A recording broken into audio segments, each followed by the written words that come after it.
소아정형외과 의사가 이렇게 세 명이 다 모였으니 소아정형외과 의사들만이 가지고 있는 우리만의 은밀한 속터뷰?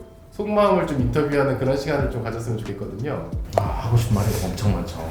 두 분은 이제 분당 서울대학교 병원에서 임상검사를 하시고 네. 저는 아산병원에서 공부를 했는데 아산이나 서울대병원처럼 큰 병원에 있을 때 의사로서 뭔가 집중해야 되고 뭔가 선택을 해야 될 때가 그런 심각한 환자들한테 주로 이제 에너지를 쏟게 되고 궁금한 게 많으시지만 뒤에 있는 심각한 환자를 시간을 더 할애를 해야 되기 때문에 시간 배분을 할 수밖에 없는 그런 게 있는데 밖에 로컬에 있을 때는 별거 아닌 고민도 같이 고민해 줄 수 있는 마음의 여유가 좀 있지 않나 이런 생각이 좀 들더라고요. 어때요?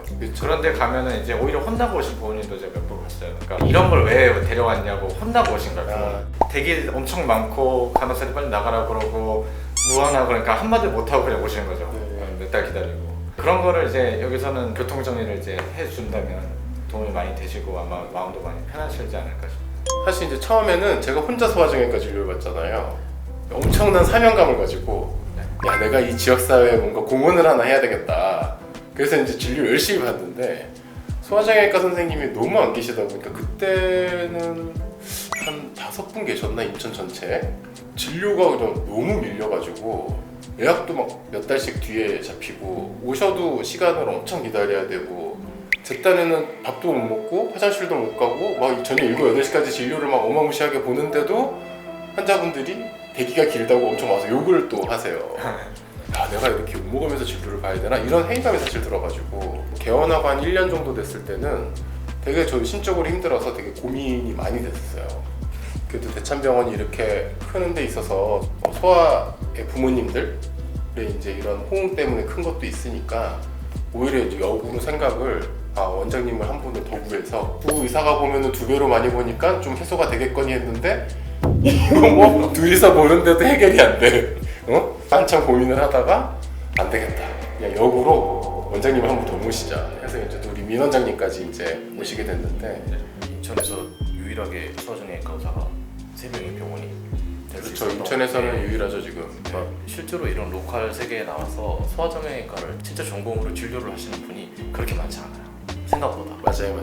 일단 소아정형외과 트레이닝 과정이 생각보다 쉬운 데는 별로 없어요. 힘들죠. 없어서, 네. 소아정형외과 전공한 사람들이 실제로 로컬에서 하는 걸 못하는 이유가 대부분 이제 인프라가 이게 제대로 안 돼 있기 때문인데 이게 인프라를 구축하는 게 보통 일이 아닌 것 같아요.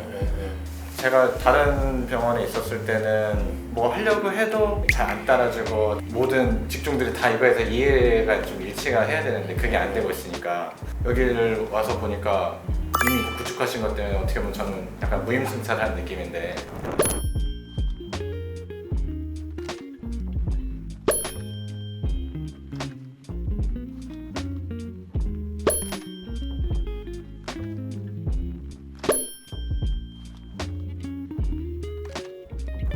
요새 근데 그 어머님들이 소아정형외과 찾으시는 분들이 많다 보니까 가짜 소아정형외과 의사들도 좀 많지 않아요? 무늬만 소아정형외과인 분들? 또 여러 번 경험했어요. 보조기가 필요 없는데 자연스럽게 좋아지는 과정에 전문 지식을 조금 악용하는 케이스도 좀 있었던 것 같고요. 진짜 황당한 거 하나 얘기해줄까? 아이가 7살인데 보조기를 2개를 사서 채웠다는 거야. 보조기 2개요? 그랬더니 4살 때 보조기, 7살 때 보조기 이렇게 팔다가 공부할 때 보조기랑 잘 때 차는 보조기를 따로 파는 거야. 그래서 공부할 때는 이제 구부린 상태에서도 교정이 되는 그런 보조기라 그러고 잘 때는 잘 때 이제 발이 피고 있으니까 핀 상태에서 보조기를 해야 된다는 거지. 그러면 혹시 그런 정보에 좀 속지 않고 좋은 병원 선택하는 그런 기준 같은 거 좀 제시해 주시죠. 기준? 제가 생각하는 기준은 이런 거예요.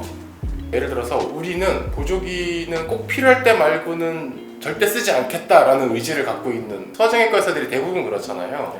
그렇기 때문에 홈페이지라든지 병원 홍보글에 보조기에 대한 얘기를 전혀 안 써놨어요. 근데 보조기를 파는 게 목적인 병원들은 뭐 이렇게 병원을 홍보하는 글 속에 보조기 치료가 얼마나 좋은지에 대한 내용이 엄청 많아요. 소아정형외과 전문의를 찾아가서 얘기를 들어보면 대부분 보조기를 추천하는 전문의는 거의 없을 거예요.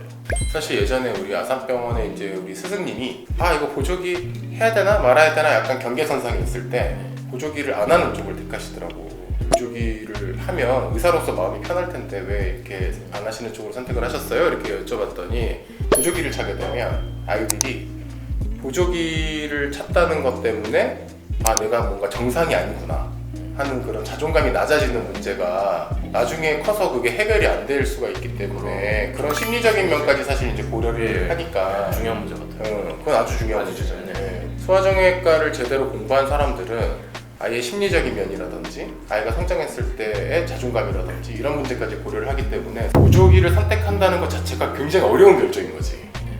그거 진짜 꼭 필요한 경우가 아니라면 아 그리고 집에서는 사탕 안 먹이는데 막 어렵다 어려워. 병원에 와서